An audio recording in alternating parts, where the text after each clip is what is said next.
Bismillahirrahmanirrahim. Assalamualaikum warahmatullahi wabarakatuh. Saya Sadria dari BKMT Provinsi Riau. Ustadz, ini bagi kami yang perempuan, Ustadz. Di saat kami lagi halangan atau menstruasi, itu kan kita nggak boleh pegang Al-Quran. Tapi keinginan membaca juga muncul. Nah, maka banyaklah yang mengatakan, oh boleh kalau dia tidak mushaf total Al-Quran isinya ada terjemahan. Itu sebenarnya gimana? Baik, bagus. Memegang Al-Quran. Kalau karena ada masih berpolemik, di AV boleh. Kita baca HP. Jadi gimana Ustaz supaya kami ini tenang? Bedakan, dia ada dua kasus. Pertama ada kasus membaca, memegang. Ada kasus membaca tidak memegang mushaf. Ini bedakan dia. Pertama, memegang dan membaca. Siapa yang boleh memegang dan membaca? Ini mesti orang yang suci, hadas kecil dan hadas besar, mesti berwuduk. Kalau dia hadas besar junub, mesti mandi junub dia, baru boleh pegang dan membaca. Pertama, harus bersih dari hadas kecil, hadas besar. Itu yang dimaksud dengan la yamassuhu illal mutahharun. Kedua, membaca tapi tidak memegang. Orang berhalangan nifas, orang yang junub tak boleh membaca Quran, tak boleh memegang Quran. Oh, ada pendapat. Ya, Imam Nawawi juga menukilkan pendapat yang membolehkan itu dalam kitab At-Tibyan. Tapi bila mengatakan ini pendapatnya pendapat yang agak nadir. Nadir ni pendapat yang agak jarang dipakai. Tapi kalaupun kita berkeinginan, karena takut hafalan kita kalau seminggu tak murojaah, takut hilang, takut tidak bisa kembali lagi, maka dibolehkan untuk membacanya tapi tak memegang. Membacanya itu pun dalam keadaan terputus-putus. Ada membolehkan, tapi Imam Nawawi tidak sepakat dengan hal itu. Apa contohnya? Alif Lam Mim dzalikal hudan lil muttaqin nabil ghaibi wa salatu wa mimma razaqnahum yunfiqun unzila ilaika wa ma khiratihum yuqinun ulaika ala umul muflihun. Gitu dia. Ada pendapat membolehkan, tapi pendapat itu pun pendapat yang lemah, nadir katanya di sana. Tapi kalaupun berkeinginan, siapa yang bisa itu? Tentu orang yang punya hafalan. Kalau yang tak punya hafalan, inna ataina tu taruh aja lah digas.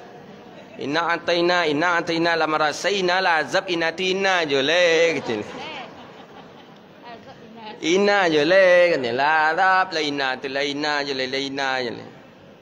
Itu dia. Bagaimana dengan handphone? Dengan handphone, orang yang berhadas kecil tidak berwuduk memegang handphone boleh. Kita tak berwuduk, kita nak baca Quran boleh pegang handphone. Tapi bagi perempuan yang berhalangan haid nifas tadi, memegang handphone itu boleh, tapi dia membacanya tetap kena dia. Ya samalah membaca Quran, dia membaca Quran. Ini mushaf namanya nih. Memegang mushaf tak boleh, membaca Quran juga tak boleh bagi perempuan yang hadas besar. Dalam mazhab kita Syafi'i, Imam Ibn Hajar kuat betul dalilnya dalam masalah itu. Walaupun dalam masalah, walaupun mazhab yang lain mengatakan boleh, tapi beliau mengatakan tidak. Jadi yang memegang handphone, ya silakan saja. Tapi membacanya tadi tidak boleh dengan langsung saja, tapi mesti harus dengan terputus-putus. Ada pendapat yang mengatakan seperti itu membolehkan, tapi pendapat itu pendapat yang lemah sekali. Begitu dia.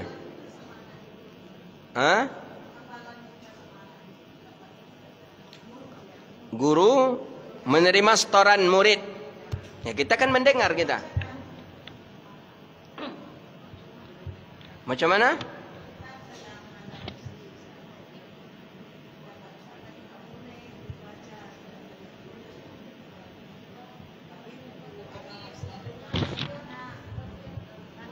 Coba pakai mikrofon. Jadi ketika kita membaca Quran, kita apakah kita baca Quran, kita halangan haid. Megang Quran kan tak boleh. Baca Quran juga tak boleh. Baca Quran baik melihat ataupun hafalan tak boleh. Baik, boleh kata sebagian ulama kalau membacanya itu terputus-putus, membaca tanpa melihat. Bacalah, apa umpamanya? Terputus-putus. Atau kita ingin melihat juga tapi pakai handphone, boleh. Tapi membacanya juga tidak boleh bersambung, mesti harus terputus-putus tadi. Itu masalahnya. Tapi biasanya kalau kita dengan anak-anak, ya mungkin dia beda-beda metode ya. Ada metode anak disuruh dulu menghafal membaca, kemudian guru meluruskan. Ada sebagian metode yang gurunya membacakan, anak merekamnya. Itu mungkin yang ibu sebut tadi itu mungkin. Itulah kalau dalam mazhab kita tak bisa. Terlanjut tu apa cara dia awak lagi kan. Sama qari'ah pas nak cabut undian. Rasa-rasa qari'ah ni dia dah terasa dah pas cabut undian. Cabut undian dapat nomor tampil, dapat makra ayat sekian. Tiba tamu tadi nak diundang tiba je ya. Macam mana caranya? Dipaksakan juga membaca, haram. Jadi macam mana? Terpaksalah kita mencari cadangan. Ribet. Cari cadangan. Berbicara bisa nak cadangan itu? Tapi mana yang menjaga, insya-Allah Allah jaga. Tapi mana qari'ah yang tak menjaga, nyelantak je nampak ini. Dia ya karena cadangan tak ada kata dia alasannya. Ini darurat ni kata, tak bisa. Jadi mazhab kita Syafi'i memang seperti itulah komitmen dan konsekuensi hukum ketika perempuan berhalangan untuk membaca Quran. Ya, pertanyaan kita batasi sampai di 3 pertanyaan saja. Dengan demikian maka sesi tanya jawab sudah usai. Dah selesai. Baik, itulah kajian kita. Mudah-mudahan bermanfaat dan Allah berkahi kehidupan kita dunia wal akhirah. Amin ya rabbal alamin.